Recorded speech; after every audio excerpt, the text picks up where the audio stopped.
and well, allow him to let you, the council, know what they found and what they found in their information and what their recommendations are to the council and to the other boards as he's going through and making presentations to all the boards here this week. Thank you, Chief, and welcome, Sheldon. It's good to see you again. Thank you, Honorable Mayor, council members. It's an honor to be here tonight. This has been a long time coming. I think there's been a lot of work done by all the agencies in Yamhill and some of Polk counties to bring this data together. I know our team has worked very hard over the past several months to get this to a place where we think it is credible, sustainable, reasonable, and realistic. I think that you're going to find that there is a lot of information in this presentation tonight.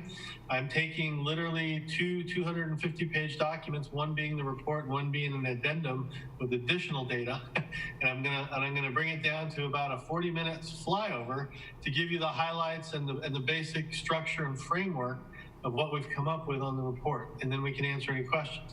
I would also say that this is, in fact, a cooperative service study with 9 jurisdictions and a series of phased-in recommendations. I think there is a strong likelihood not everyone will do exactly as we recommend, and that's okay.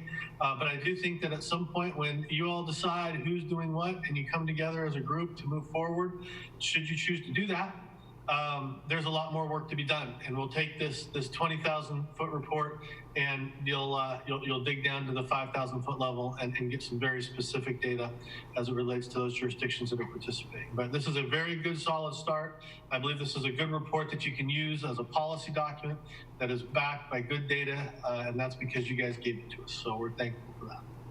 So as you know, this was a study with 9 different agencies. Dundee, of course, McMinnville, Dayton, Sheridan, Carlton, Southwestern Polk County, Amity, West Valley, and Lafayette. I have given this presentation to the Mid-Valley folks and Southwest folks down there. And then this morning, I gave a presentation to, I believe it was Carlton. I have the pleasure of talking to you all now, and then I get to do one more tonight at 8 o'clock your time. With, I believe it's going to be Amity, and then that'll be the everybody should have it at that point. So I'm pretty excited to do this. We've had a lot of good feedback, and we'll just get right into it. So the process that we looked at in an oversimplistic terms is just we did a baseline evaluation of what each agency is doing and what you're doing together and what you're doing apart. And then we broke that down and said, what are the collaborative opportunities that make sense, that are sustainable, that add value or save costs? And then how do we recommend those things happen and in what order? And then what do you need to do next to implement these things? And so that's what I'm going to do tonight, is go through these three things. So the purpose of the study was to assess the current fiscal, service level, and the infrastructure conditions of each agency. We wanted to identify organizational collaboration options, what's being done well, what could be done, what low-lying fruit might be available, and what are some alternatives that you have as policymakers. And then we wanted to analyze the most feasible of these options, or if you will, the route to regionalization, and that had the greatest opportunity for success, sustainability, and making a difference in the community, and was a big enough bite that it made a difference, but wasn't too big where it imploded on itself. And that's where we try to find that happy place, that happy. So the $1 million question is, why do we do this? Why do we do consolidation studies? Well, there's a lot of different things that you look at, and you are to be commended. You are the host agency for this study. Your chief is to be commended. Your staff, your fire staff is amazing. But we all ultimately want to figure out what is in the best interest of the community we serve. What can you do in the most effective, most efficient, most sustainable manner? And that's really what we approach this from. We think that it's always good to do these if you're even inclined to look at regional efforts, because it gives you the opportunity to do a comprehensive look at your programs and your services and what you're offering and how you're doing those services, your strengths. You can identify your deficiencies. You can look at opportunities, and quite honestly, sometimes we find some threats that need to be addressed.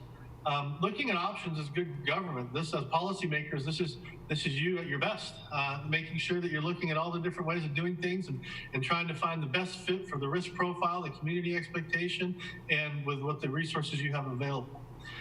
These documents will create a very strong basis for your future planning moving forward.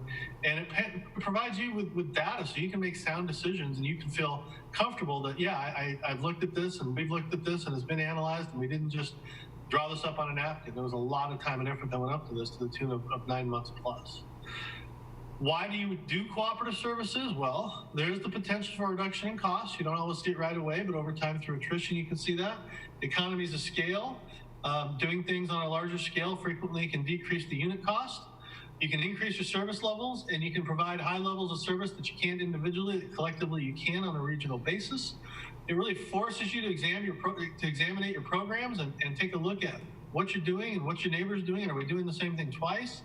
It reduces your risk or liability. It really helps you be able to maximize your response, minimize your risk, maximize your ISO coverage, maximize all sorts of different things that would be helpful to the community. It enhances your bench strength because you have strong people with unique skill sets and strengths from each jurisdiction that can come together, and there's tremendous synergy.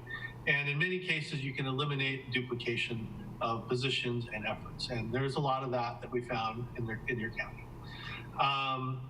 Some rules of thumb, cost savings. So are we going to get out of this thing tonight and say we're going to save millions? Well, no. And the main reason I say no is because we modeled it under your current conditions. We didn't make any assumptions about reduction in anything. We basically said, if you come together, what are the synergies? What are the costs? And some, in fact, will save money because their mill rate will go down, but you do need to realize that as you do this and implement it, you will probably implement things and reduce redundancies that we didn't do on the initial analysis that can in fact save money in the future. So savings do occur. They don't just always happen the first time analysis. Rule of thumb is it takes twice as long as you think it's going to take. We've made some pretty aggressive recommendations here for you to work with the Mid-Willamette departments to synergize your political and your voters and your consultants and those kind of things, and maybe even taking a look at something in next November or as soon as you can towards that. But that's going to be a stretch. We're going to have to work really fast if that's something y'all want to do. But of course, the timeline is at your disposal. And then the rule of thumb is the operations usually stay about the same size. You don't usually do any station closures or anything unless there's a rare occasion where something is severely overbuilt as far as fire protection, which I don't ever see. Your support will get bigger as you bring together the different organizations. You'll have a greater support staff, which means you'll be able to do things to the industry best practices and get better compliance with your statutory and regulatory requirements. And then over time, your administration should get smaller.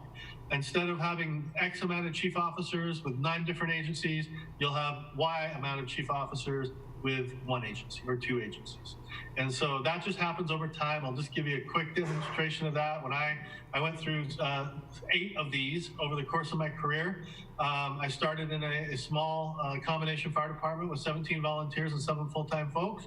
And when I retired as fire chief, we had over 500 career and 75 reserves out of 31 stations. And over the course of about a 10-year period through those 9 and 10 different types of amalgamations or consolidations, 17 chief officer positions were eliminated through attrition just because we had redundant training officers. We had redundant battalion chiefs. We had redundant things that we were able to reorganize and make more efficient. So that in many cases does happen over time.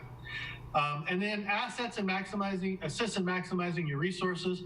Not everybody needs a type 1 hazmat team. Not everybody needs a type 1 rescue unit, but if you can have one that can serve the whole valley and do it well, you're well ahead of the game. And so those are the kind of things that a regional effort can bring about that you may not get as a standalone smaller organization. The report sections that I'm going to go over tonight basically include the baseline agency evaluation, including the financial analysis. What are the future opportunities? What are our findings? How do we recommend you move forward? And then what are the implementation elements? What are the next steps? now what? And I think that's what I'm going to go over tonight. This is about a 40-minute presentation. It may go a little quicker, it depends. I would say there's a lot of complex information and it builds on itself, but if you have a question, I would encourage you to stop me in the presentation, only because by the time we get to the end, we might forget where we were at. So that's just my recommendation. If you're comfortable, Mayor, if you would like to stay to the end for questions, we can do that too, but Okay. sometimes we lose track. Evaluation of current conditions. We looked at your organization, your economic, financial, and forecast analysis, management components, your staffing and your personnel management, your training, fire and life safety and fire prevention, capital assets, your engines, your ladders, your stations, your training centers, your administrative buildings, service delivery and performance. What kind of service demand are you having, and how do you respond to that? And dispatch and communications. And we found in all cases there's opportunities in all these areas for the organizations. This is a map of the study area with the different jurisdictions colors. What we did here when we did the organizational overview, and I'll just go over a couple things with you here, is we took all of the organizations as they exist today and combined them, amalgamated them into this one kind of messy organizational chart. So you can just kind of see all the different pieces that go together and all the different things that are going on. And we looked at that. We looked at the foundational policies. This happens to be for the Southwestern area. Foundation policy documents. We looked at your organizational design and generally your budget and finance and fiduciary functions. And so we had a couple general observations I'll give you that all the agencies that were in the study have their legal constructs in place. In other words, their charter documents are in order, things are filed, everything is on the up and up, everybody is official. The foundational policies are in place for the functioning and the fiduciary responsibility and the oversight of those organizations. There is record keeping and fiduciary requirements in place for all the organizations. We did not find anything missing that would be what you would call a major breach of GASB or any other type of financial or governmental design. There are some places that do it different than others, but everybody's doing what needs to be done. And then we just looked at things like your general dispatch centers is another thing we looked at and found there's an opportunity there that there's 3 or 4 centers being utilized. We can get into one center. So we looked at a lot of the different government things and the organizational stuff and found that all your partners, whoever you choose to work with, are on the up and up. And it's funny, but there have been occasions where we've done these studies and there'll be some major foundational elements missing. There'll be audits missing. There'll be GASB violations. You need to know those before you get in a partnership with some organization and what liability that carries with it. We did not find any. We looked at the management components for each organization and record keeping and documentation, and generally everybody has their established mission and visions and values. Not every agency has a good set of goals and objectives that are adopted and updated annually as part of the budgeting process, but they do have some element of planning. So generally, planning documents are in place, but at varying levels. The sophistication, the complexity, the display, the tracking of progress are all done in different ways. The goals and objectives vary. Some are very complex. A city like yourself is pretty sophisticated and doing some pretty complex things. Some of the districts in the more rural areas are doing some very rudimentary things, but everybody's doing some form of planning. This is one area where these foundational management components and record keeping is a lot of low-lying fruit. When it comes to integrated planning, integrated data captures, measuring performance and measuring outcomes, if you can find ways to do that consistently throughout the valley, throughout the study area, you're going to be much farther ahead being able to understand what you're doing, if it's making a difference, and what you need to do different if it needs to change. So this is one area where you can, in fact, see some great advances. Staffing, personnel, and management. We looked at your administrative and support staffing, your emergency response staffing, and your personnel management, along with all the other organizations. We also looked at the ability for each agency in its current collective response and agreements to muster what we call an effective response force, meaning getting an adequate response force on the scene of an emergency, a fire emergency in this case, where you can do incident command, scene safety, search and rescue, fire attack, water supply, pump operation, ventilation, and backup and rapid intervention. And there are definitely varying levels of this and staffing happening throughout the jurisdictions and throughout the counties. Obviously, the more urbanized centers like yourselves that have the professional full-time staff on site can tend to get resources together at a little quicker rate than some of the rural areas, but everybody does have their effective response force spelled out, and they do train on the different functions and critical tasks that need to be done. There is a lot of room for improvement throughout the study area for seamless response and better integrated response. You're doing a lot of things really well. Your ambulance response zones are seamless. There's a lot of things going on really well. Some jurisdictions more than others, but more work can and should be done on that. There is differing levels of supervision and command and control on these emergencies, and that can be an indicator of risk not only to the public but to your firefighters. In your particular case, you do have 24/7 command and control, and you do it very well. But in some other cases, that is not always the case. So there's opportunity there throughout the study area to identify common command and control response that will help. And then lastly, we did a rather deep dive on your staffing levels as it relates to your relief factor, meaning if your staffing is X amount of firefighters per day, and you have all these different types of leave and all the different things that they can take off, you're going to need a certain factor per person or per position to make that happen, usually ranging from a 1.3 to 1.4. If you break that down and look at what you have, you guys are short a few positions. Dundee's short a few positions, and I believe Southwest is short a few positions. So there's some different areas to look at that when you bring those people in, it doesn't necessarily, it'll decrease your overtime and you'll pay for it with your normal staff. And so there's that fine spot to find, but that is something that we looked at, that we made some recommendations in there that you can definitely address through these regional efforts if you choose to. That doesn't mean you're not staffing the right amount during the day. It just means the amount of people you have hired to backfill, you're having to use overtime more than you might have to if you had the staffing factor on. Sheldon, does your report call out specifically how many staffing were short, or does it just say it to you? It does, and you're going to quiz me. And I want to say it was, Chief, help me. Was it 5, 7? 3. 3? Okay, so there you go. That's why I shouldn't have guessed. So yeah, you're down 3 based on your staffing factor. And then if you'll see in the end of the report that based on which collaborative cooperative service model you choose and what mill rate you use, there's the ability to increase your staffing throughout the jurisdictions that could be warranted based on the growth and the risk profile. But for the everyday staffing, you're down 3. Capital assets and infrastructure. We looked at facilities, apparatus, capital planning, equipment replacement. Generally, everybody has some form of capital tracking and capital replacement. However, they vary in complexity and they vary in accuracy as it relates to how they're putting money away to address capital needs. And in many cases, especially with some of the smaller districts, it comes in the form of a spike in their annual budget because they have to buy something big. The more sophisticated organizations like yourself and others have actual capital funds that are sinking funds that you put money away from the day you buy that engine or you build that building so it's ready to be replaced at a certain time. So there's an area where I think there can be some standardization throughout the study area.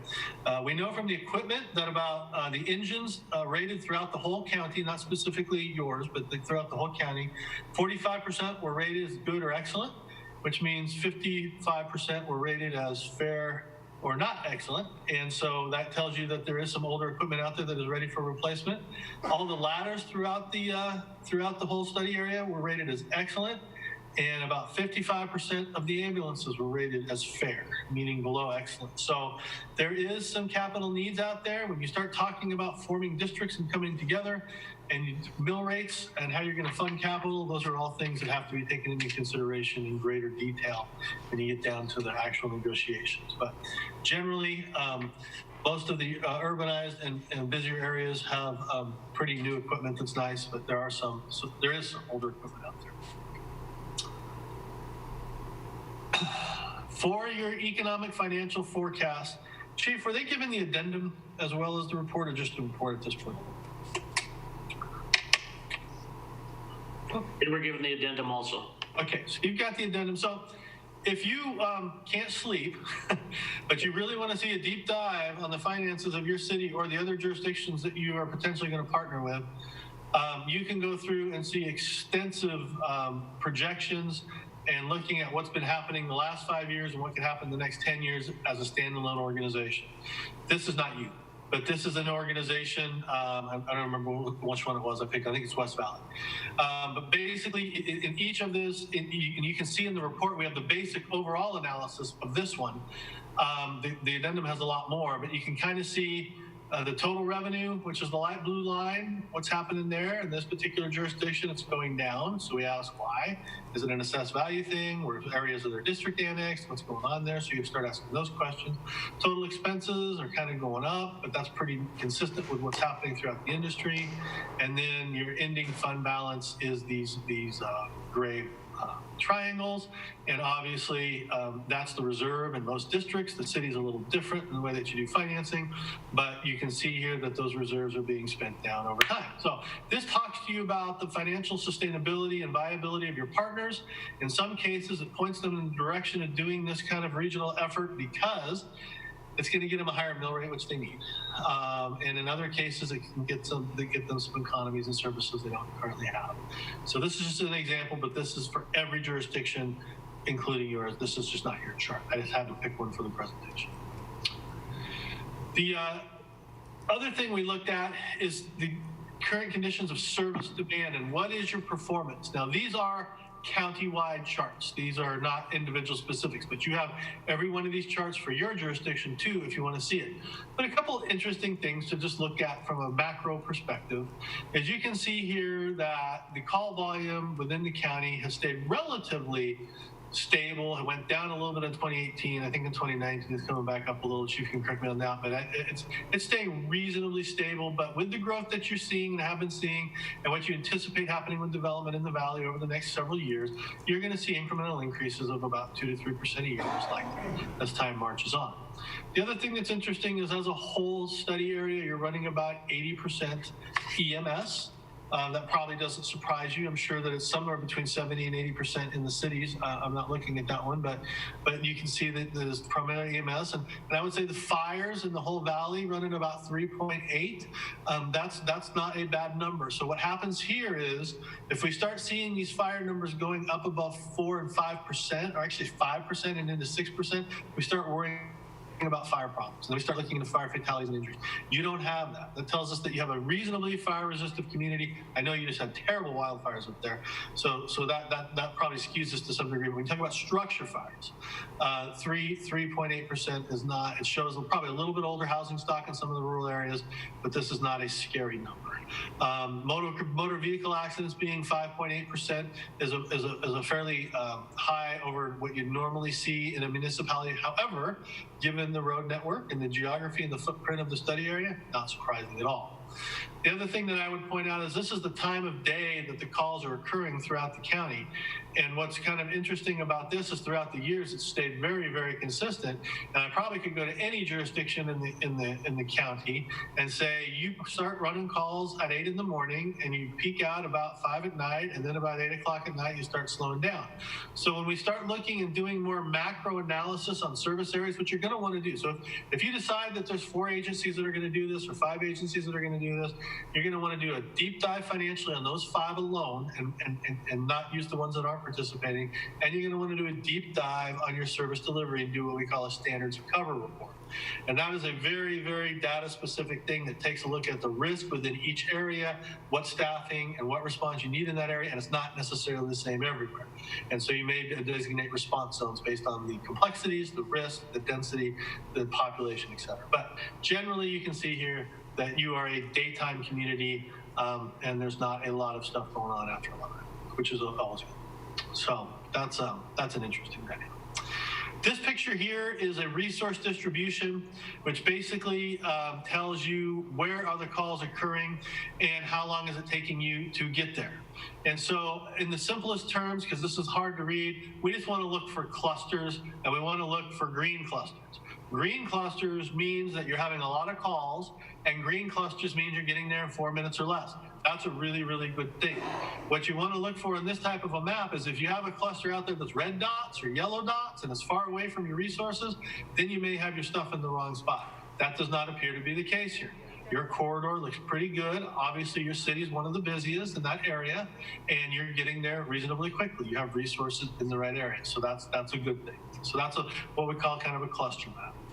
This next map is what we call that effective response force. Remember I said you want to get 13, 14, 15 people to a structure fire, especially to do all those critical tasks. Well, what's your ability to do that?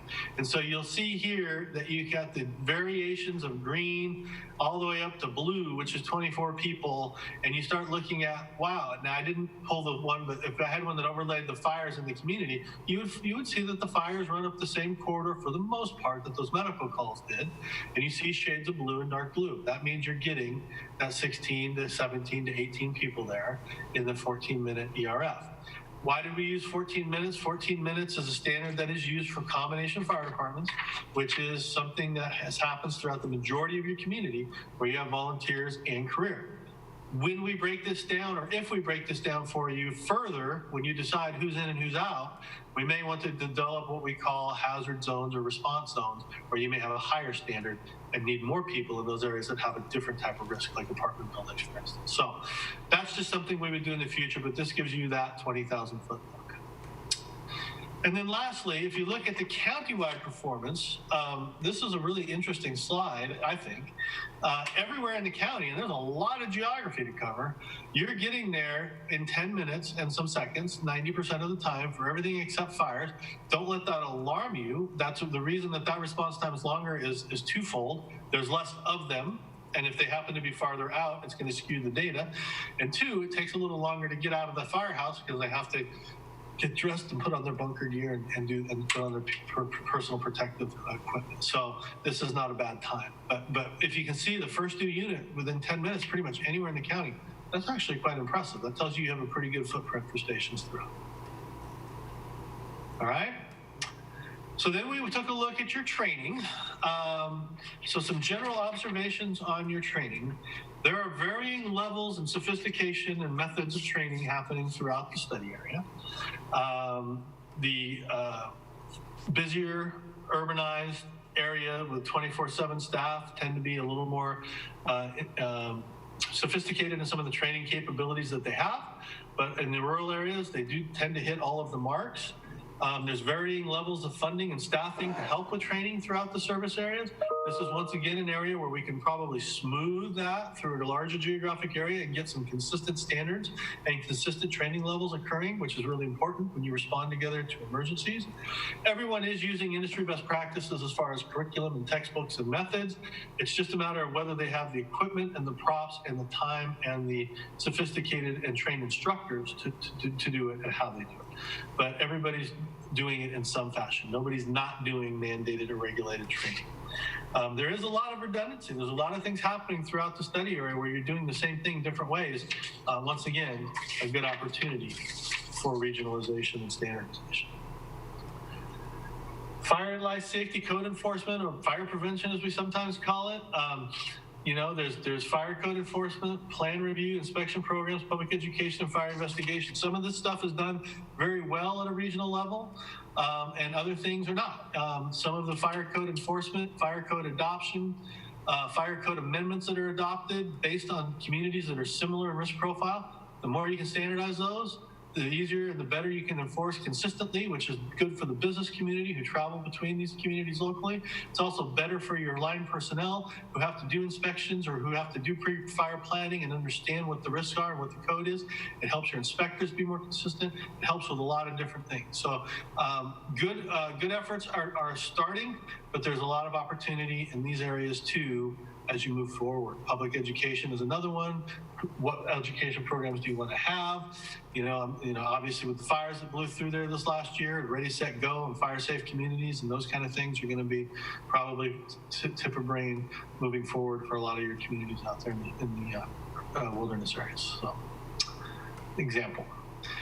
Emergency medical services. You have a wide variety of service delivery methods throughout the county and throughout the study area. You have ALS ambulances, you have engine companies, you have first responders who can defibrillate, you've got alternative response vehicles and some of the more rural agencies with differing levels of care on them. There's a lot of different things that happen. The EMS calls as a percentage of total for the different agencies range from a low of 42% of the calls being medical to 90% being medical. The 42% is probably an indicator, not that they have less, but they may be responding to less to how they're categorizing calls, or they may not be capturing it through data, which is the bigger issue. Of your EMS calls, countywide, 47% tend to be medical in nature, 27% tend to be traumatic. That's a little high, but given your road network and your rural and areas, that doesn't surprise me. 19% are cardiac and respiratory, and 7% is other. Here's a big one. 6 of the 9 departments in this study are not capturing patient care reporting information in a way that is meaningful, can be evaluated, and can measure outcomes. So that's a real opportunity to be able to standardize things. We're recommending y'all get into one dispatch center. We are recommending YCOM. It's got the most people in there now. It's got the sophistication and the bandwidth to do it. But if you get everybody in there and you start collecting your data and downloading it consistently, then you can start doing some studies that relates to time. How long is it taking for things to happen? And then efficacy, meaning how are things happening and what's happening to the patient, and how are we treating the patient? And then utilization, which is kind of our performance.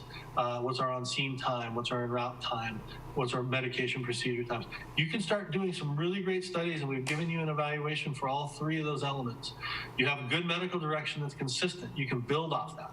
And you're doing some of this, but I think throughout the county, there's some opportunity for standardization. So that's another opportunity to move forward.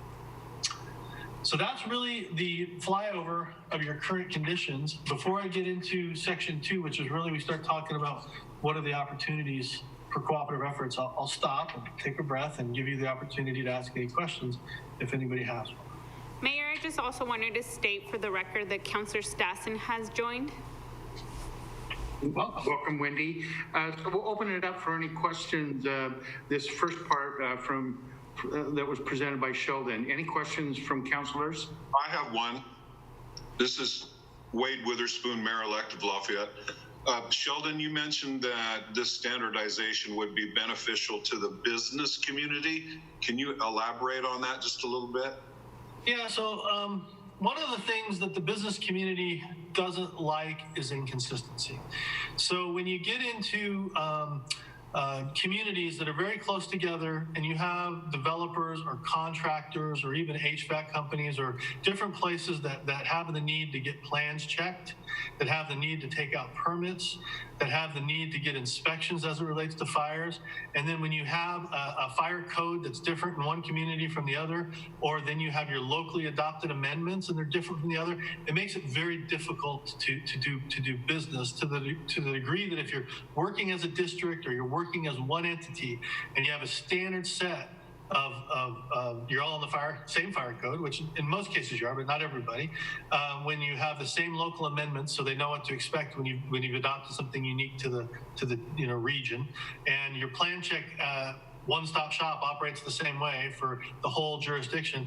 That just makes the development community and the community at large who has to come get permits or get fire inspections view it more favorably. So that's what I was referring to. Okay, great. Thank you. Yep. There you go. Any other questions? Okay. All right. So here's where the rubber meets the road. What did we find, and what's feasible, and what kind of analysis did we do? And what are some additional considerations, and then how do we make this happen? So let me give you some general observations that I made as I wrap this thing up and put a bow on it. All 9 agencies that are in this study area are interdependent to some degree, whether that be through mutual aid, automatic aid, good neighbor policies, training together, testing together, hiring together, volunteer recruitment and retention. You're all doing things together. Not everybody's doing everything together, but most people are doing something together, and you're familiar with each other. So there is no stranger in this study, and that's a good start. All the agencies value customer service. Everybody wants to do the right thing for their communities. Everybody's intentions and desires are good and noble. Every agency strives to meet the expectations of its customers and its community. Everybody's trying to gauge the expectations and what's happening and changing the community and stay ahead of the curve. Every agency benefits from operational and administrative improvements. There are things you can do through this process that will benefit any agency who participates. You do have some cultural differences. You do have history. You do have some baggage, shock. But so does everybody else I've ever done the study and the ones I went through. None of those things are insurmountable. Some of those things are small. Some of those things are perceived as big. Some of the things are significant, but they can be addressed. But you need to know what they are going up front, rather than have them pop out in the 11th hour as a deal killer.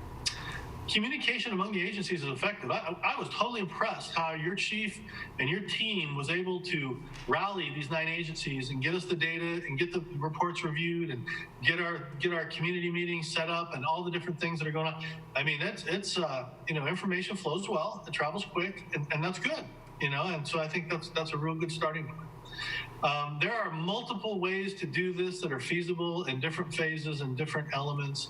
We're going to share with you what we think is a good way to go, and then you can take it from there, of course. All agencies share a common fiscal year. That's a big deal, believe it or not, when you have people in different fiscal years. Varying levels of debt service and additional voter-approved tax levies exist. So when we talk about what's the levy going to be and how are we going to do the finances for this district if we do this, you're going to have to address these voter-approved tax levies, debt service, those kind of things.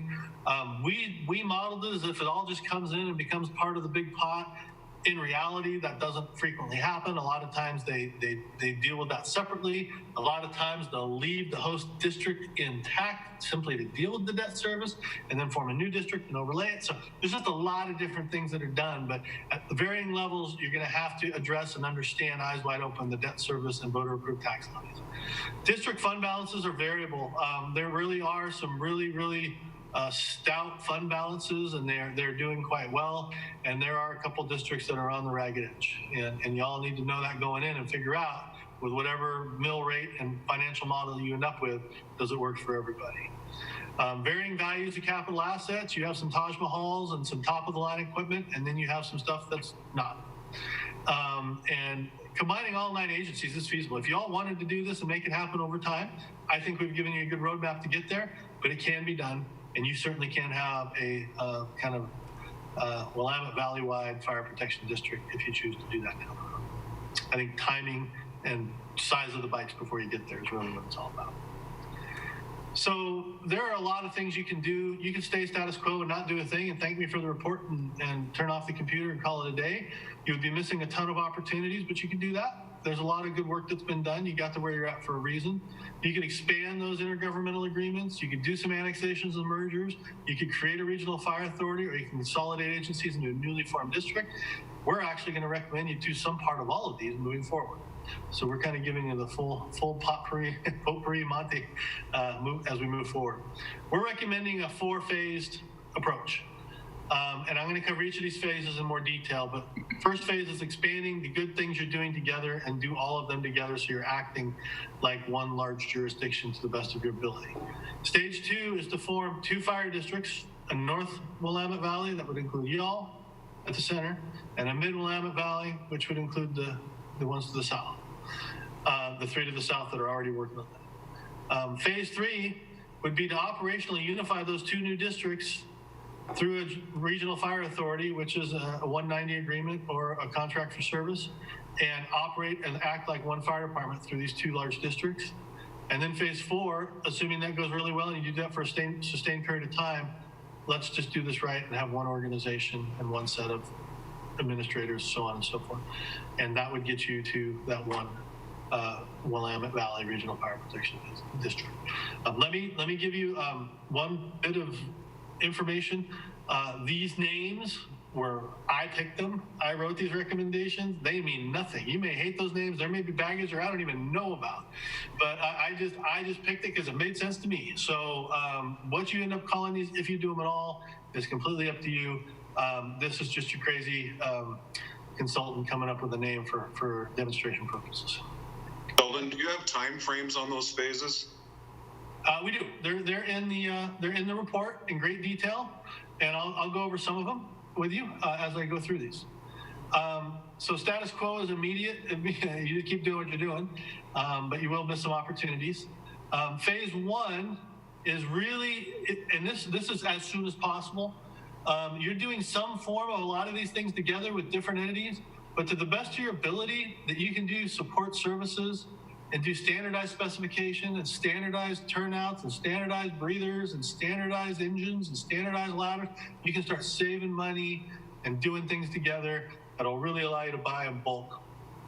That's an example of support services. Your physicals, your return to duty criteria, your fitness for duty criteria, how you handle that whole program. Those kind of things can be done through this. Mental health and wellness programs, all those things. Your medical director serves, I think, just about everybody, if not everybody already. Dispatch services, you've got 3 centers, I think, operating with all the jurisdictions. We recommend you move them all over to YCOM as soon as possible. Fire prevention, we talked about that. There's differing levels of cooperation going on. That's lots of low-lying fruit. Fire investigation, I think, has a good start. That should be a countywide thing, and then your training academy and your recruitment and those kind of things. So we are encouraging you, and I gave you a lot of verbiage in the report about how to do that and then how to pay for that and how to allocate those costs. So we gave you a little worksheet to figure that out. But that's all in there. So that's kind of as soon as possible.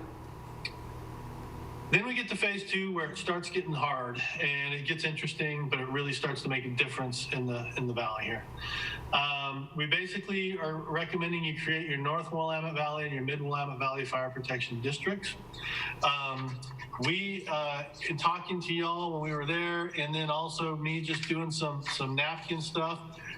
If you and the mid folks can start to do the filings of the paperwork, the filings of the finance reports, the feasibility reports, the marketing and the ballot measures together, and have standardized talking points and help people understand how this is ultimately going to improve emergency services throughout the whole valley. I think 1, you will save some money on political effort. 2, you will not wear out the valley on redundant political messaging and confuse them. And 3, I think the synergy you can get together and talking about what future might look like can really help you get this across the line. The Northern District consists of, for the purposes of the study anyway, the city of McMinnville, Amity, Dundee, Dayton, Lafayette, New Carlton. The Mid-Valley District is Sheridan, Southwest Polk, and West Valley. And they've already begun a process that they're working on. But we thought if everybody could agree, if you're going to try to get on the ballot in 2021 or 2022 November, whatever it's going to be, if you can do that together, that would be great. I think I threw out November 2021, but that is a fast charge. So it's just a date. Sheldon? Yeah. Just one note, we do have the 2 rurals that don't have operational capacity in that mix also. That is correct. Mineral rural and Dundee rural. Correct. So the districts who are contracting for service and have no fire or emergency service assets per se, you are included in these evaluations, included in the districts, included in the calculations. So thank you, Chief. So that's phase 2. So a couple things of analysis here, and there is significant data and financial analysis for these models, but for you all in the north, you probably care about this a lot. If we did a couple different models, that if you came together, what would be the minimum mill rate you would need to operate your northern district? And we came up right about 1.5. And that 1.5 will allow you to basically keep the service levels as they are, come together, We did not assume that you made any great economies of scale, but there is the potential to do that. So this 1.5 could actually look better. But we just kind of went with what you know. We made some basic assumptions that you're going to do 3% in salary and benefit increases annually. You're going to do another 3% to increase your body count to eventually get your staffing factor right, and your AV value is going to go up around, I think, 3.5 or 4% a year is what Stuart did on that. So those are some baseline factors that we put into that at 1.5, and that gets you to a place where your AFB is decreasing in year 2024, 2025, and 2026. But the good news is you would have such an accumulated fund balance that you're still well above the GASB recommended 17 to 20%. That is not the case, as I'll show you down in the mid, but for you all, that works out pretty good.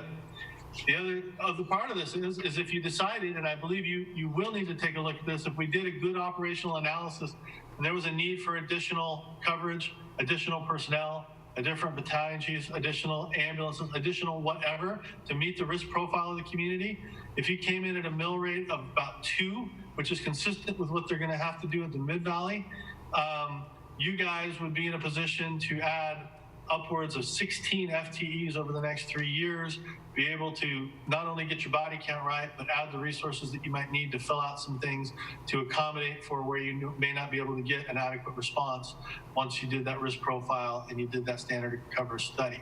This would also allow you basically to have a very significant available fund balance, and you wouldn't even go in the red operationally until 2026. And that's assuming you added all those bodies. There's a lot of variables. Once you start getting out to 2025, 2026, it's voodoo economics, folks. We're doing our best, but we can't, nobody saw COVID, right? So we basically have that up. But you can look at that and you can see, so 1.5 to 2.0, you guys are a very sustainable fire district where you're growing and you're making things happen that aren't happening today. A question on this slide. Yes, sir. In that 1.5 and perhaps in the 2 as well, you had mentioned sort of what I like to call a capital improvement fund or sort of fleet maintenance. What did you put in for calculus on replenishing and refilling sort of capital improvement, facilities management, apparatus management in those? It was the sum total of what the participants are doing now. So it was the aggregate total of what the individual jurisdictions are doing now, and we replicated it and then just increased it by percentages. Thank you. Yeah. As part of the total budget. Now, and that's the beauty of this, is you may get into this, and let's say 5 of you or 6 of you all decide to do this, and you start unpeeling the onion and we start looking at what's the optimum capital replacement plan. Well, maybe that's going to allow us to save some money. What's the optimum facilities replacement plan? Well, maybe that's going to allow us to save some money. So you can start looking at all these different things, and that's the fun of it, is when you get down to the nitty gritty once you know who's in it and out.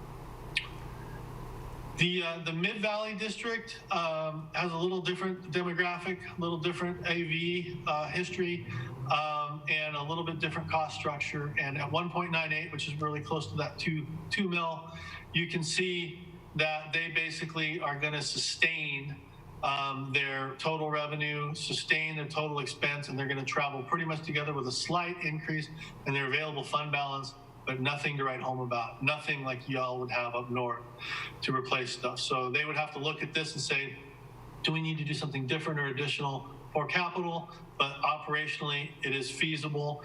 You see this big hit here in 2021. They're doing some significant capital with stations and hardening and different things this year. That's why that dropped out.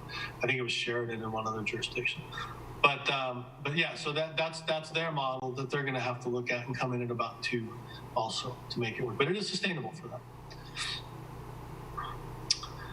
So then you get these 2 great districts going, and you do that for a while, and then phase 3 would be forming the Willamette Valley Fire Authority, which would then be a 190 agreement or an intergovernmental agreement between the mid and the north districts, and start operating like one jurisdiction. So one of the jurisdictions, for instance, could take on training for both jurisdictions. One of the jurisdictions could take on fire prevention for both of the jurisdictions. One of the jurisdictions could take on EMS for both of the jurisdictions. Or then North could provide everything for the mid, and the mid could get out of the administrative business and just be operational. So there's 100 different ways you could structure this thing and allocate the cost. Obviously, you'd go to the better, more complex, more capable resources to conduct that service. But this would be done through a service agreement. You would do this for a period of time. And then assuming everybody really likes that, then I would say you would pull the trigger and go back to the community, overlay a new district or consolidate the districts. Both are statutorily allowed. It's just a little different in how you set up the documentation. And you would have the mid Willamette Valley and North Willamette go into the one Willamette Valley Fire Protection District. In this particular model, you could really start thinking about adding a third battalion, adding an emergency manager, a PIO. You've got enough size at that point to start adding extra functions and extra people and support staff that you may or may not have with the two separate districts, but you'll have more with the two separate districts than you have today. And so you can see kind of how this thing exponentially grows. And from a cost standpoint, and this is really kind of stretching our predictive analysis, because, you know, we said this probably is not even realistic for 7 to 10 years out by the time you do all this other stuff. But you could conceivably see a mill rate of 166 to 181 support this based on what we know today, projecting out AV, and for the jurisdictions down in the mid, it'd be about 179. So it could be a bit of a reduction for everybody, assuming our assumptions in 2030 are all still good, and it could happen. So it's definitely feasible.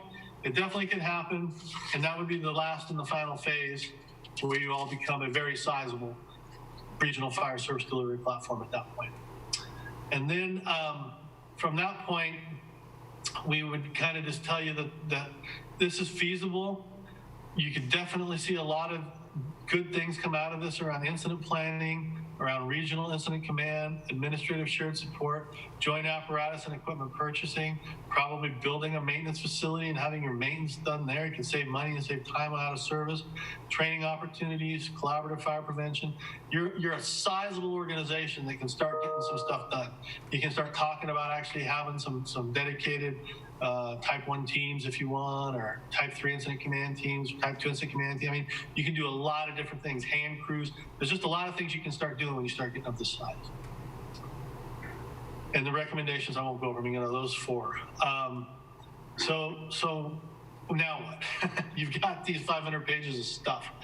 So what we usually recommend at this point is take some time to absorb this, but not too much time. And then start a visioning process, which we usually start with the policymakers and the fire chiefs, with some cross-sectioning of other folks, labor groups and stuff as necessary and as appropriate, to start looking at which jurisdictions are really interested in doing this and who's not, who's in and who's out.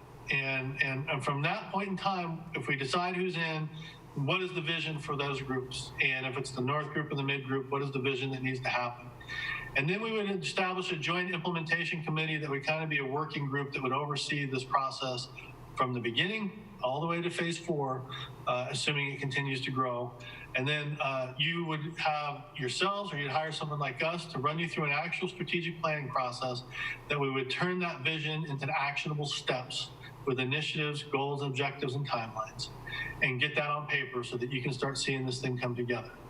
I will tell you that in the very back of your report, I gave you our super secret 262 things you got to do to start a new fire department. And in it, it's a very detailed list by different types of categories, organizations, and operations, what you need to do, who could be in charge of it, and how many hours it takes to do that based on our experience. So if you ever need to assign people or cost things out, you know what you're getting into. And after you get that strategic plan and operational plan basically framed out, there's going to be a number of work groups you're going to need to develop. You're going to need a legal work group to work on the documents. You're going to need an operational group to work on the responses. You're going to need a policy and administrative group to work on the governance. You're going to need probably an EMS group and a training group and a fire prevention group and a communications group and all the different groups you can think of that make this fire department go, so that they can all be feeding into this implementation plan and doing the work, making it happen. And then overlaying all that is going to be the most aggressive communication plan you've ever seen, because this will only work if it is completely transparent, with forward-leaning communication up and down and sideways, and over-communicating in the organization, in the region, to the community, with the electeds. All that needs to happen to really make this work. And with all of that, I promise you, you'll get to the 11th hour and something will happen, but you will get over it. And you will be able to overcome it because you did all this work up front. If you don't do all this work up front, it's easy to set off a spoiler alert in the 11th hour, and it just makes it really hard to get stuff done. So that's really the next steps if you want to choose to move forward. And that will get you on the road towards making these things happen. And as I stated, within these things are a couple more detailed focus studies on the jurisdictions who are participating. So in other words, we would get into a much deeper cost allocation, costing, revenue, expenditure, GASB issues, district issues, city issues, all the different issues, and have a really strong analysis of those 4 jurisdictions so you know going in exactly where the dollars are going and who's paying for what and what does that look like for your community. And then we'd also do the same with an operational study, which would be a standards of cover. And do we have different response zones, and do they have different standards? And the answer is probably yes. But that would be done at that level as part of this implementation. So that's a lot of words. So I'm going to stop talking, and I'm going to let you talk, and I'll be happy to answer any questions, and would love to hear your feedback. Well, thank you, Sheldon, for the presentation and the heavy lifting that has gone into the reports. And we do have the documents that we will need to be working towards. But let's open it up for questions, specific questions that you may have for Sheldon while we have him with us this evening. We've got about 25 minutes to have a discussion if needed. So let's go ahead and open it up. I had a few questions, but just wanted to start with Sheldon. First, thank you for the amount of time that you put into this. I think this was a 700-page report. I know some of it pulled in other documents, but I honestly thought that the land use planning stuff that we were going to get was the most comprehensive thing that we would have seen this month, but that didn't turn out to be true. With regard to the additional investment, I think you had it for our area at $1.50 to $2 was the range. And in there you mentioned adding 3% in to go towards increasing staffing levels to hit the desired point where we want to hit. What's the target that you're shooting for that portion of the district? And how long do we anticipate it going to take to go with that 3% increase in cash to hit the staffing levels that we would like, that you would recommend?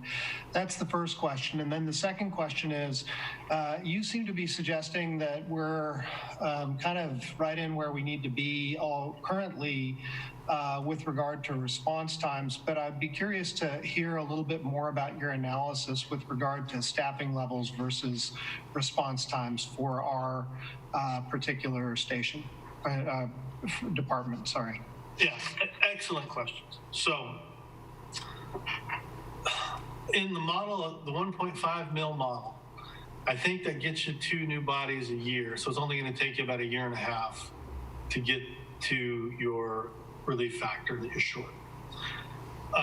Beyond that, you can still get a couple more bodies, I think with a total of 6 to 2025, 2026 that you can supplement, you can use elsewhere, you can grow into. The 2 mil case gets you about 6 bodies a year, up to a total of about 16, with the assumption that you're going to grow and you're going to put something somewhere, whether that's another engine, another ambulance, another ladder, another station. We didn't know. We just wanted to give you that scenario. One of the things we would have to do to determine, are your stations optimized?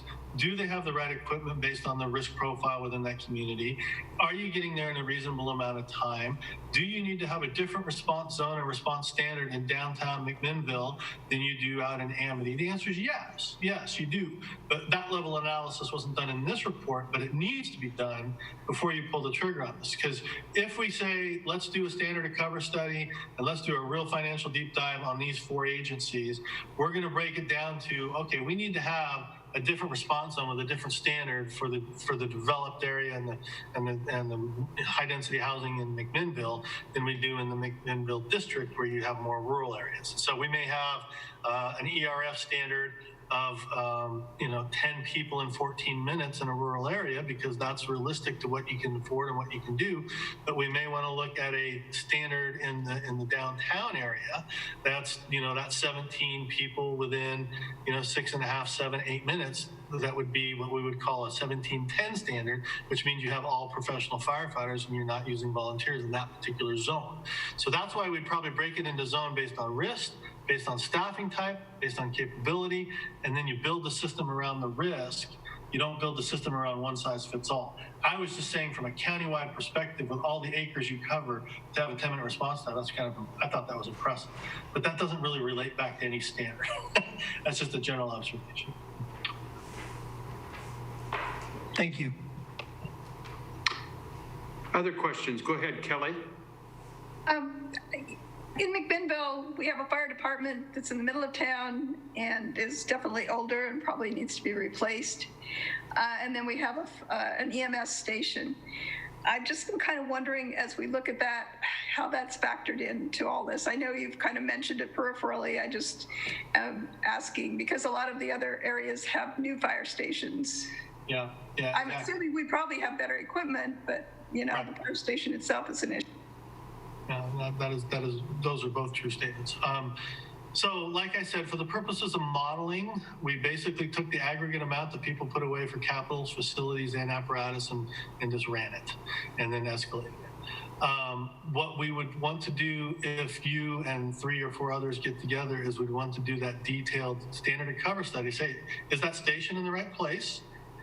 Do you need another station? Is an ambulance in the other station in the right place? How do we optimize for first response? How do we optimize for ERF?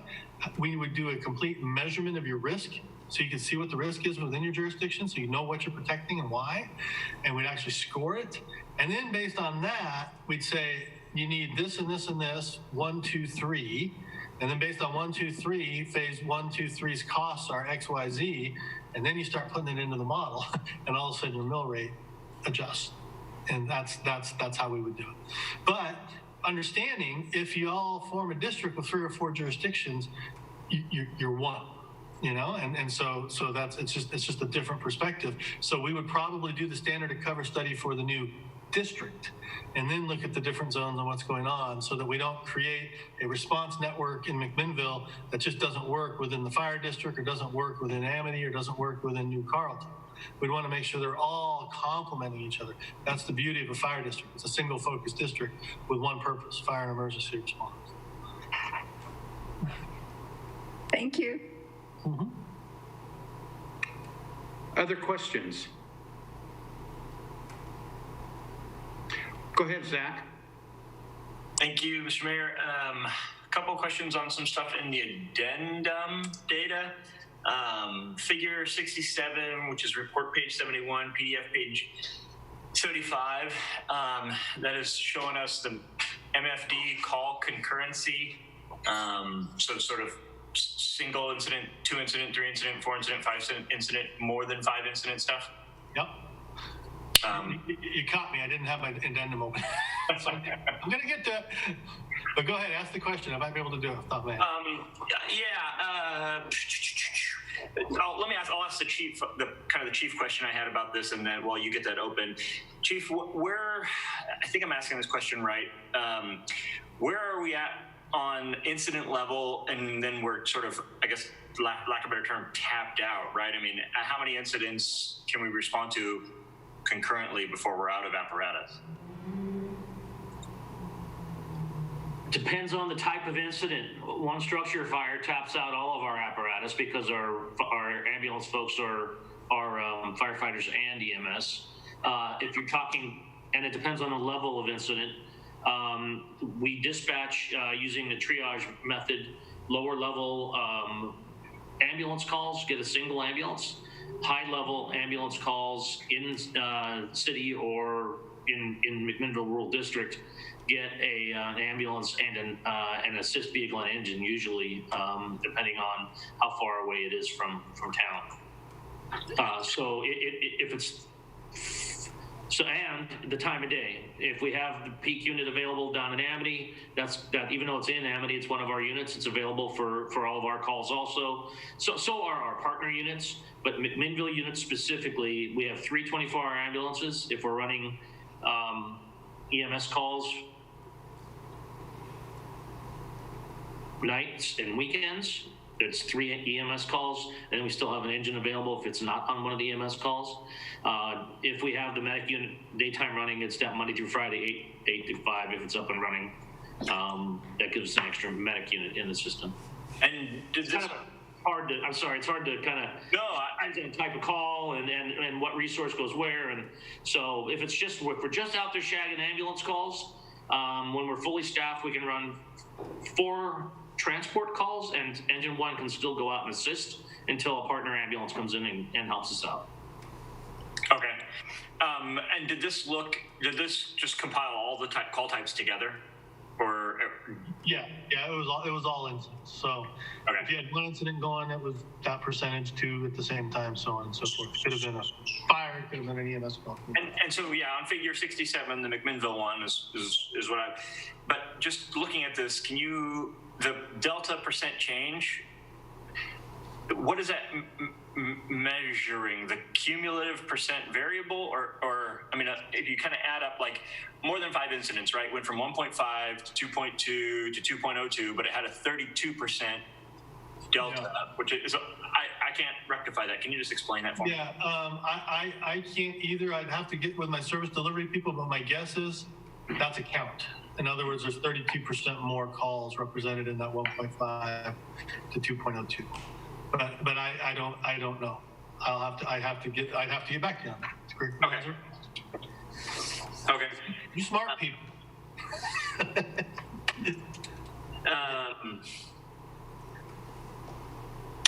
Sorry, looking at my questions.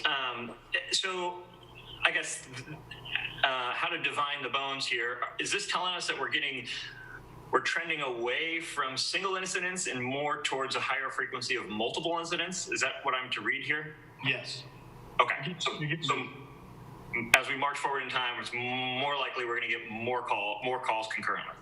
Yeah, I believe with the growth and the infill that you'll see in your jurisdiction as time marches on, you'll see somewhere between 1% and 3% a year. And then if you have a large development or something really unusual happen, you may see a spike. But 1 to 3 is probably a safe bet. Pretty rare to have it go down. Although COVID's really messed with call volume because people have hunkered down and they're just not out getting hurt and doing things. Not out getting hurt. Okay, next question, figure 85, which is report page 89, PDF page 93. Is this in the addendum? These are all addendum questions. I was mucking around in the swamp. Is this looking at, that's figure 85 is McMinnville Fire Department turnout time performance, 15 to 18. Is this looking, and I guess all of these, but this, I'm focused on McMinnville here, but are we looking at a 24-hour cycle indiscriminate of hour, or did you guys look at that differently? And if I'm not right, do we look at it differently pre and post like 8 a.m. or 9 a.m.? No, this particular one is just based on totals. So in other words, of all your calls from 2015 to 2018, that was your 90%. 90% of the time you're out in 2 minutes and 7 seconds for all calls, 2 minutes and 59 seconds for fire calls. So this was indiscriminate. Whatever the data set was, it's for all those at the 90% fractile, not average. Okay, and then.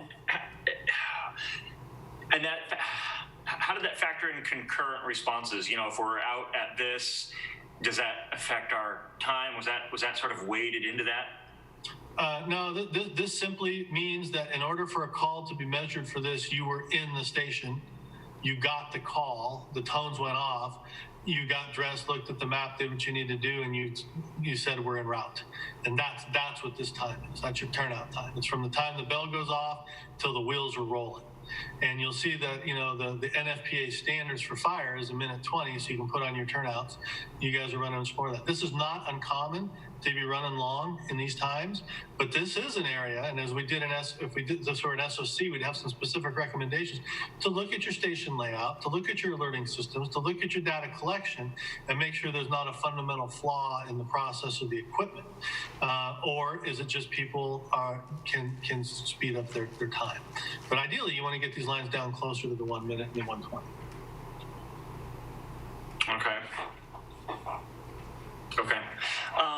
My next question, figure 112, which is report page 116, PDF page 120 is just the total response time performance 2015. So if I lasered in on fire at 10:48, 10 minutes 48 seconds, I didn't understand how you got 10:48, because if I go back to the previous 4 things you were calculating that went into that, the response times, the travel times, the turnout times, and the processing times, I added those up and I was way over 10:48. So how did you? Yeah, you can't, it's not, okay, let me, it doesn't work that way, and that frequently confuses people, because this looks at it, let me see, where are you at? What figure, 120?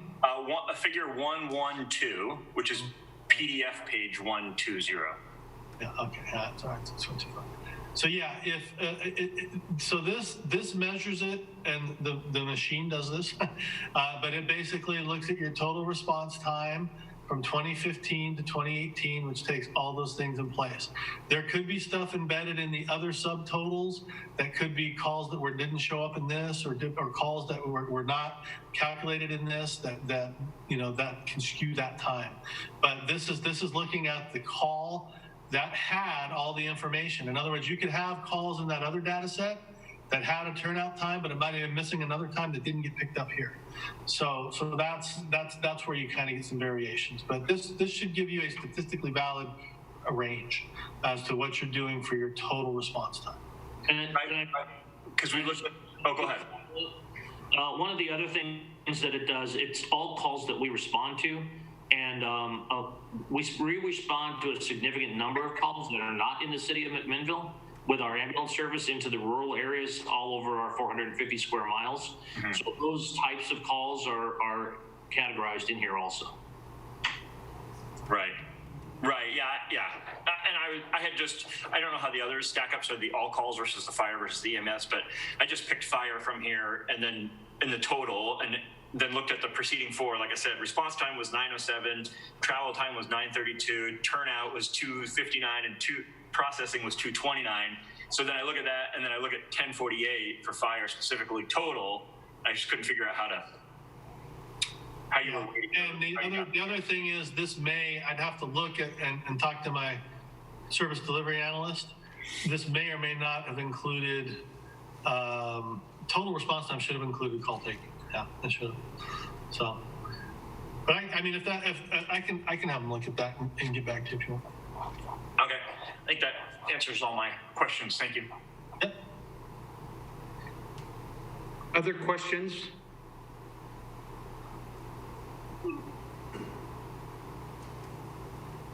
Sheldon, this is Adam Garvin.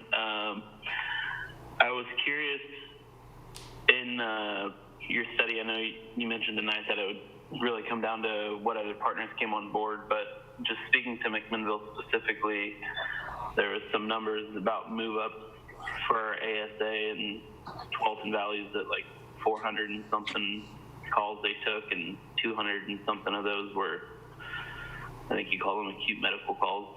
But what's the threshold that we would need to be at to have a third ambulance be feasible if we weren't going in for a district or anything like that? So This is a fairly high analysis, and the first glance, it looks excessive with them coming in that much. And we would have to do a more detailed analysis from that ambulance zone. And what are your first due 90%? And what is your time of patient 90%? And what is your unit hour utilization and your turnaround time? But I can tell you anecdotally, that would be something you would want to look at in that zone if they're responding in that much.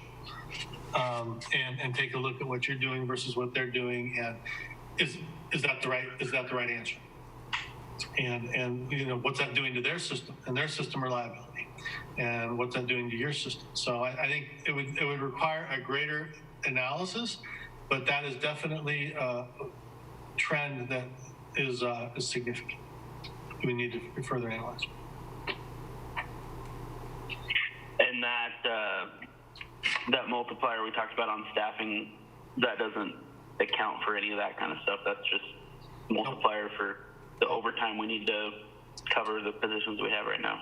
Yep. So you're gonna have two different buckets for staffing requirements in an SOC. You're gonna have your staffing factor, what you have today to cover your leave, with reasonable amounts of overtime, and then you're gonna have additional service levels that are needed, and how much staff you need to cover that unit. So if you add another ambulance, we're going to use the same staffing factor, but those are going to be additional bodies. Adam, this is Chief. Yep. One of the recommendations or the notes in the EMS section was if we did move forward, one of the first things they would look at would be an additional ambulance due to that that high use of our neighbors. Yeah, I saw that. I was just, not knowing who's going to come in and how it's going to be formed. I was just curious, as McMinnville Rural is a standalone, where we're at just in our data numbers independently. Okay. I mean, as a district, I definitely see that there's for sure a need, but I just didn't know if there's a funding mechanism before a district for that, or if there is a need for a funding mechanism before a district for that. In the report, I didn't see anything specifically call that out for McMinnville itself. Yeah, and what we would do with that, Adam, is we would, if we identified that you need another unit there, we were doing this study, we would then look at what's the collectible revenue you're losing to 12th Valley, to the FMR, bring that home, and then what's the delta, and then based on that delta, what are your options? Whether that's picked up in the mill rate, whether that's picked up in an adjustment to your billing rate, whether you look for some supplemental funding through GE&T, whatever, what are the things that are out there? Okay, thank you. Yep. Other questions?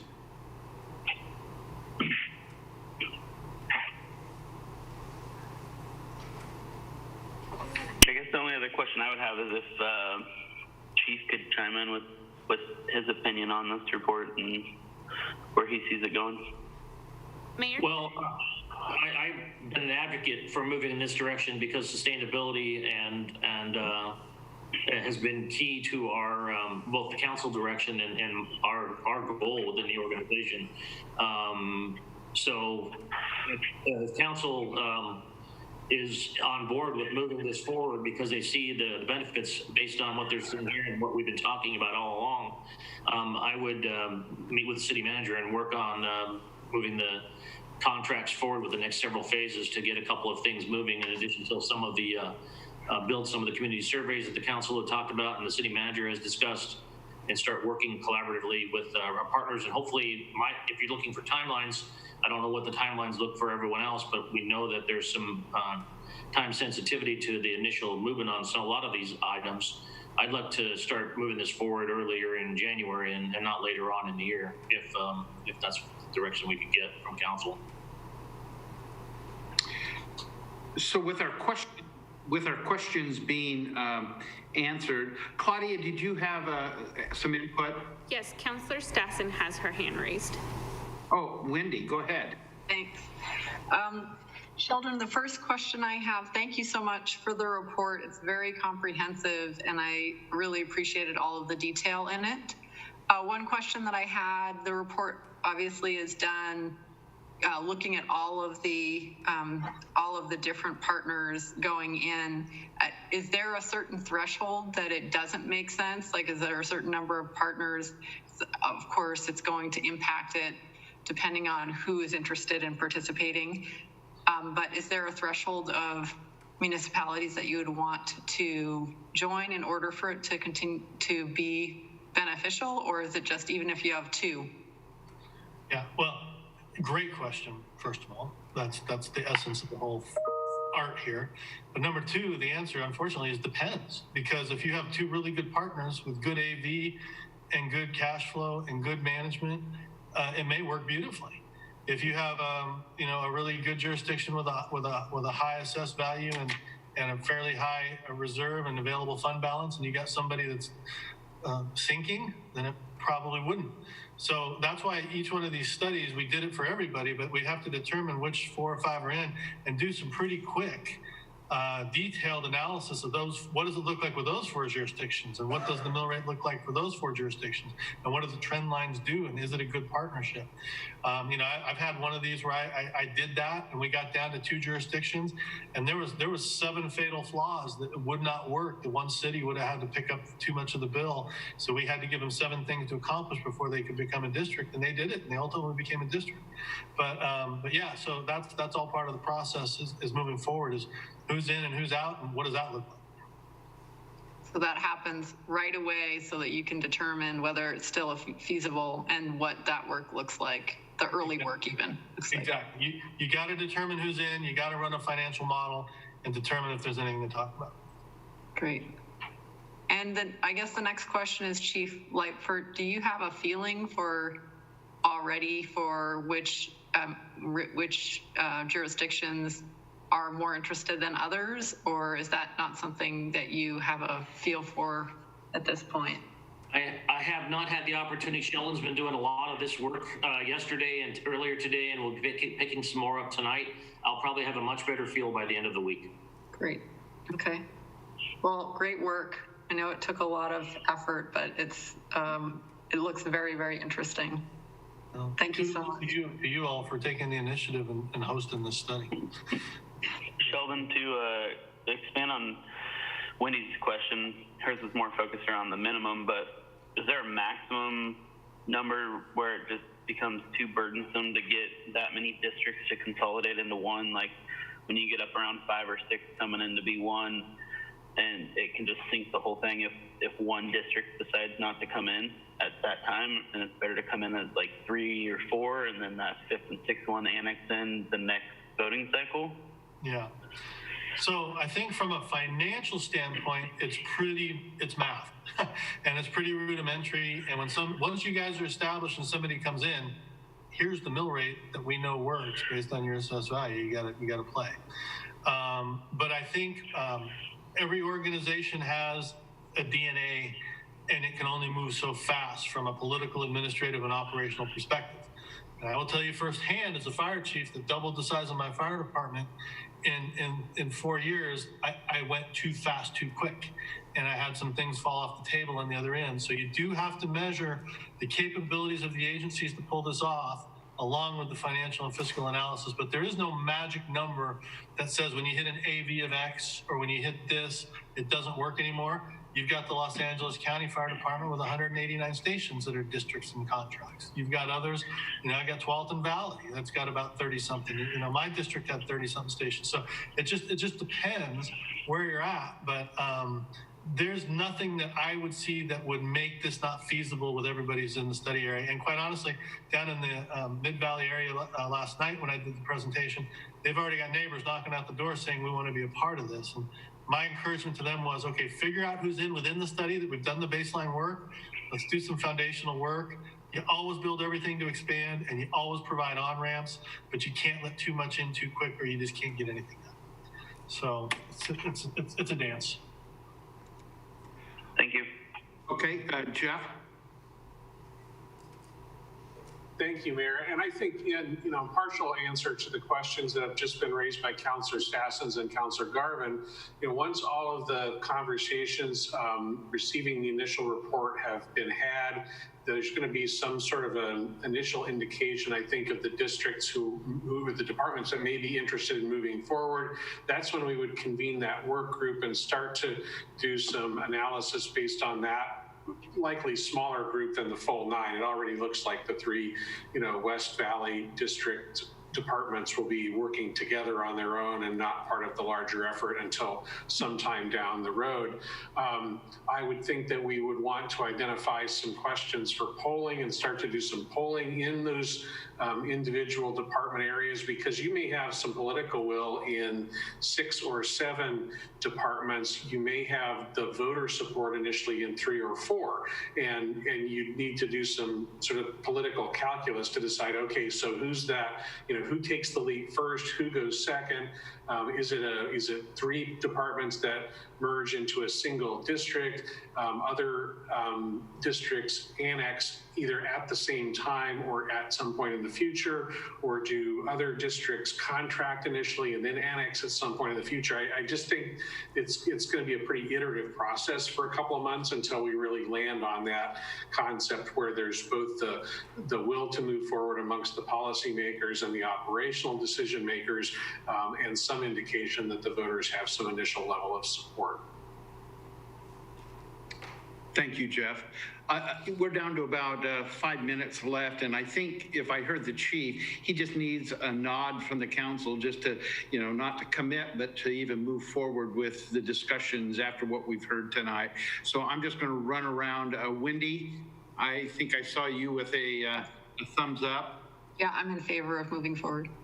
Then let's go to, I'll just follow Kelly. Al? Yes. And Zach? Yes. And so, Chief, I think you've got your nod. Yes, sir. And, we've been, as we've said, we've been in the midst of urban growth boundary. We'll have a little more time to dig deeper into this report, these 2 reports, and be probably much more prepared as we're going through this in the next couple of weeks, too. Any other questions, Chief, that you would have of the council? No, sir, Your Honor. We anticipated some of the questions specifically about McMinnville, given where we are in our processes, and we knew that part of this money is already budgeted, but that's why I just wanted a nod from the council as we move forward to move forward with this process. We know we'll have to do some more in-depth looks at what we're doing and what our risks are as we move forward, depending on which partners we have. So those are some of the things that we wanted to make sure council was aware of, and as we start moving forward.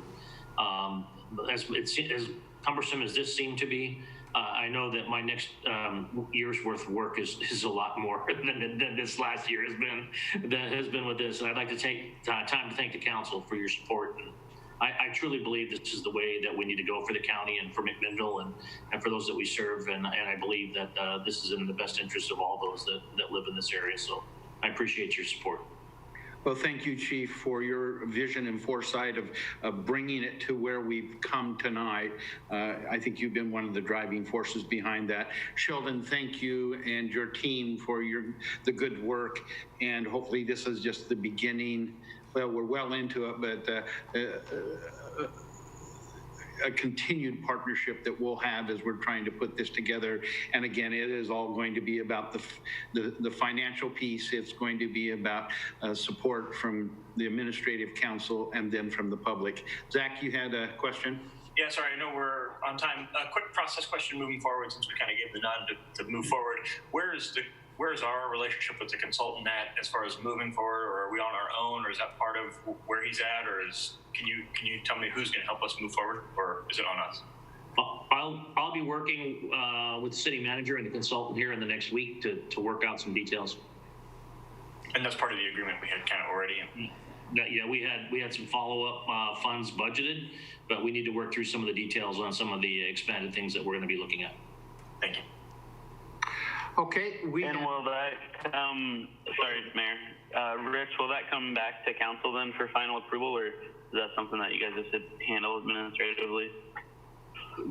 well, we have some money in the budget. It depends on the cost and some of the discussions that we have with the consultant on what that looks like. At the very least, we want to get the council to understand and support the scope of work that we'd be pursuing. Even if we didn't need formal action on a contract or for funds, we'd want to make sure it's the work that you want us to be doing. Okay. And in that next step, since we already have all the data, timeframes should be a lot firmer than they were in this first step because we were dealing with data collection issues. Okay. I think that's the case, and it'll be fewer departments as well. So we'll be basically stepping off where the consultant team started with a higher level review of all 9 departments, and we may be doing a deeper dive with 4 or 5 or 6. So I think it'll be a more compressed timeline to move forward to the next step. And we have the basic models built, so to compress them, increase the detail, and put new data in shouldn't take. Okay, well, thanks, everyone. It is 7 o'clock, and so I will conclude our work session. And I'll give you 15 seconds to stand up and shake your leg if you need to. There we go.